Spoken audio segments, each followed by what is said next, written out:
আমরা ব্যাংকে টাকা জমিয়ে ইন্স্যুরেন্স করে নিজেদের ভবিষ্যৎ জীবনের নিরাপত্তা নিশ্চিত করি। ভবিষ্যতের অনিশ্চিত সময়ের জন্য অগ্রিম টাকা জমিয়ে আমরা জীবন থেকে অনিশ্চয়তার ঝুঁকি কমাতে চাই। ক্ষুদ্র এই জীবনের একটু নিরাপত্তা, একটু ভালো থাকা, একটু বাড়তি আয়েশের জন্য আমরা কত বাহারি আয়োজনই না করি প্রতিনিয়ত। অথচ আমাদের সামনে যে অনন্ত জীবনের হাতছানি, যে অপর সময়ের স্রোতে আমাদের ভাসতে হবে অনন্তকাল, সেই জীবনের নিরাপত্তা, নিশ্চয়তা, ভালো থাকা আর আরাম আয়েশ নিয়ে আমাদের কোনো মাথা ব্যথাই নেই। আমাদের চিন্তা চেতনা, ধ্যান জ্ঞান সবকিছু আবর্তিত হচ্ছে দুনিয়াকে কেন্দ্র করে। আখিরাতের রসদ গোছানোর জন্য আমাদের যেন কোনো তাড়াই নেই।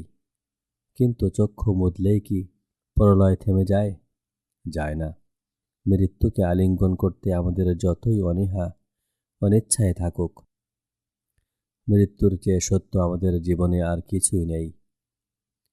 দুনিয়ার কঠিন বাস্তবতা হলো এই, একদিন আমাদের মৃত্যু হবে। নশ্বর এই পৃথিবী ছেড়ে আমাদের পাড়ি জমাতে হবে এক অনন্ত জীবনের পথে। মৃত্যুর সঙ্গে সঙ্গে দুনিয়ার সাথে আমাদের সমস্ত সম্পর্ক ছিন্ন হয়ে যায়। আমরা প্রবেশ করি এক অনন্ত জগতে। তবে মৃত্যু দুনিয়া থেকে আমাদের মুছে দিতে পারলেও মুছে দিতে পারে না আমাদের কর্ম। রাসূলুল্লাহ সাল্লাল্লাহু আলাইহি ওয়াসাল্লাম বলেছেন, মৃত্যুর সাথে সাথে মানুষের সকল আমল বন্ধ হয়ে যায়, কেবল 3টি আমল ছাড়া: দান সাদাকা, উপকারী জ্ঞান এবং নেককার সন্তান সন্ততি। দুনিয়ায় যখন আমাদের কোনো অস্তিত্বই থাকবে না, তখন এই 3টি কর্ম আমাদের জন্য সাদাকা হিসেবে জারি থাকবে। কবরে আমাদের জন্য নতুন নতুন সওয়াব পাঠাবে, সেই সওয়াব যুক্ত হবে আমাদের আমল নামায়। আমলের ঘাটতির কারণে যখন আমরা আল্লাহর কোনো পরীক্ষায় আটকে পড়ব, সাদাকায়ে জারিয়ার এই সওয়াবগুলো তখন হতে পারে আমাদের নাজাতের ওসিলা। আখিরাতের এই ব্যাংক সেদিন আমাদের জন্য হয়ে উঠতে পারে বিপদের সবচেয়ে বড় বন্ধু। আখিরাতের জন্য এমন একটি চলমান ব্যাংক তৈরি করতে হলে আমাদের কি করতে হবে? খুবই সহজ, কেবল 3টি কাজে জোর দিতে হবে। সাদাকায়ে জারিয়া। সাদাকায়ে জারিয়া একটি চলমান সওয়াব ব্যাংকের নাম।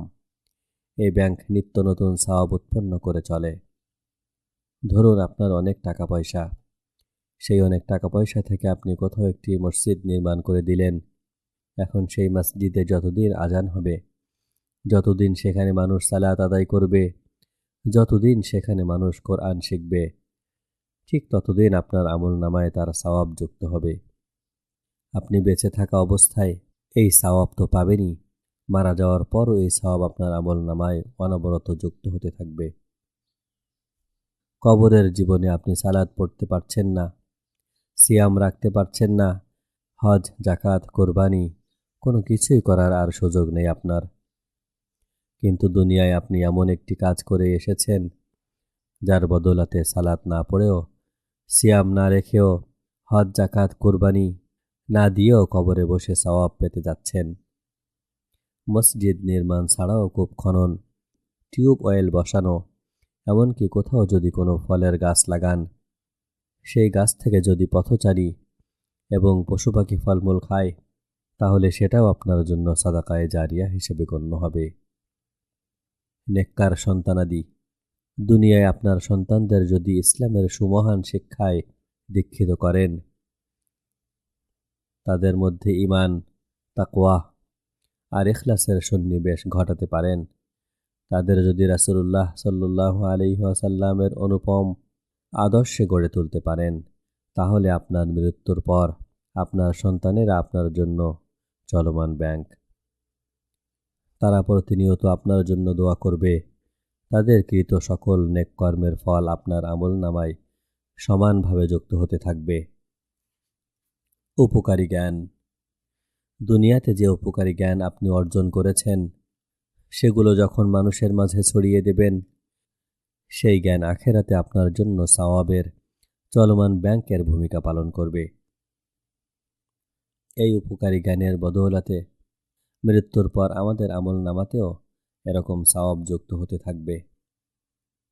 বন্ধুরা, আসুন আমরা এমন জীবন গঠন করি, মৃত্যুর মাধ্যমে যেন আমাদের স্মৃতি দুনিয়া থেকে মুছে না যায়। দুনিয়াতে না থাকা অবস্থাতেও যেন আমাদের কাজগুলো আমাদের হয়ে কথা বলে। আমাদের সাদাকায়ে জারিয়া, আমাদের সন্তানাদি আর আমাদের জ্ঞান যেন নিরন্তর সওয়াবের চলমান ব্যাংক হিসেবে কাজ করে। আমরা চলে যাব ঠিকই, কিন্তু আমাদের যেন প্রস্থান না হয়।